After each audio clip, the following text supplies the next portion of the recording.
Hello and welcome to the show. I'm Jim Bellacera sitting with Lisa Monette. And I had the pleasure of meeting Lisa just a few weeks back. She's got a lot of energy, a lot of enthusiasm, and we're going to talk a little bit about Lisa over the next few minutes and what really makes her tick, what it is that, here's a woman with all kinds of energy and ambition and drive. And I know a lot of it starts kind of with our youth and so forth. And so I really want to discover who Lisa is right now before we get into, why people should do business with Lisa. So what makes you tick right now? What makes me tick? My goodness, what a question. Wow, what makes me tick? I'm just excited about life. I'm in a great stage in my life right now that I've been in business a long time. I love helping people. I love taking dance classes. I'm all about growing and learning as a person. How come when you walk into a room, and this is no joke, and you know I'm right, oh, come on, you light up the room? I do? What? I was born in Hollywood. I took dance classes when I was 3 years old. And that's why you light up a room? No, come on. There's something about your energy.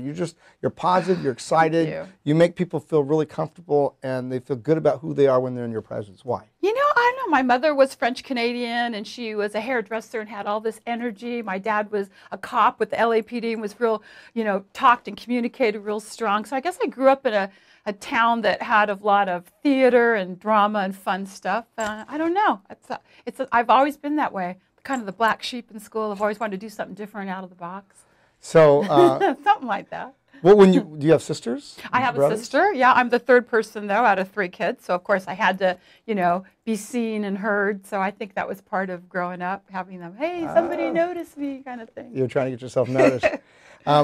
Your parents, are they entrepreneurs or? Well, my mom passed away 20 years ago. She died pretty early of cancer, but she was 67. She was wonderful. She was a hairstylist, moved out from Minnesota years ago to Southern California, in the 40s. And so she was an entrepreneur, and she was kind of a risk taker for her era. And my dad dabbled in different businesses, but also stayed the police route, but always wanted to have other businesses. So I had a mom that owned hair salons and a dad that was the safe person. So I was a flight attendant at one time for like 10 years, and it was funny because I had this strict thing, but then this creative side of my mom. So I was, I could kind of be a tough person, but also be an entrepreneur. So have you been an entrepreneur most of your adult life? I have. I started selling Christmas cards at 12 years old, I think, in my neighborhood. Worked when I was in junior high school, and I have all kinds of history in business. Just lots of stuff I've done. and what is it that drives you to want to be self-employed? I think what happened when I became a flight attendant during the end of the 80s, when the deregulation was going on in the airline industry, someone got me into a direct sale company, and I excelled in that, and I saw that for the first time, what's it like to own your own business.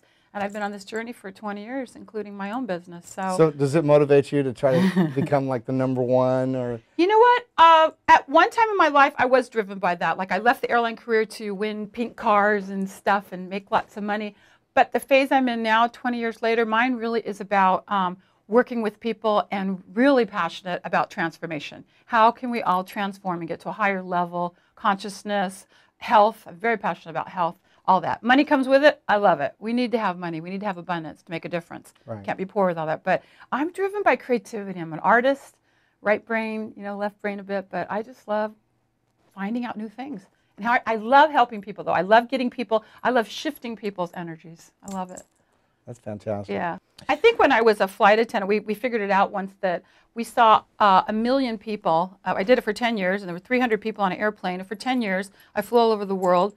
Well, if I'm being of service to 1 million people in that kind of environment, and they always called on me if there was like crazy people on the airplane, because I have a way, believe it or not, of calming down different personality styles, because I can kind of relate to wherever level you're at. Even though I might sound a little wild to some people, I could be as peaceful and calm to whoever's in front of me. But I think that flight attendant experience was so amazing to meet every kind of person that there is, that when I got into sales and got into entrepreneurship, it was very easy. Oh, another person.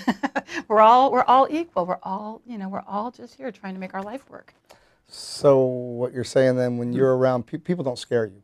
Not people. You feel invited then? Yeah. I grew up in LA. I went to Academy Awards a lot with clients. My dad was around a lot of celebrities. So everybody, when you're from Southern Cal, especially, it's like, who cares? My daughter grew up with Sasha Cohen as an ice skater, and I did their makeup, and I'd see these little kids go from here to being world champions. It's like, we're all the same. We just all, not we're all the same, but we're all people that just shift and grab onto it and others don't. We all have potential. You know, when people write their bios, they never really have a chance to really talk about themselves verbally. And, you know, we can communicate through text, but the reality is when you feel the human emotion and when they're able to talk about who they are and what they're about, you get a whole nother perspective of who that person really is. That's true, huh? And even though it's going to be on video, you still get the feeling. That's why we go to movies, right? Yeah, love 'em. And movies make you cry and they make you laugh and they give you encouragement, you know, to do more with your life. And I really, my whole thing when I have the opportunity to bring somebody on the show is I want people to be blessed. That's neat. And to feel that blessing, not just to read it. Yeah. And not that books are bad, they're great. But anyways, I just want to thank you for being on the show. You got that gift, and when I met you, it was really exciting, so you made a big difference in my life.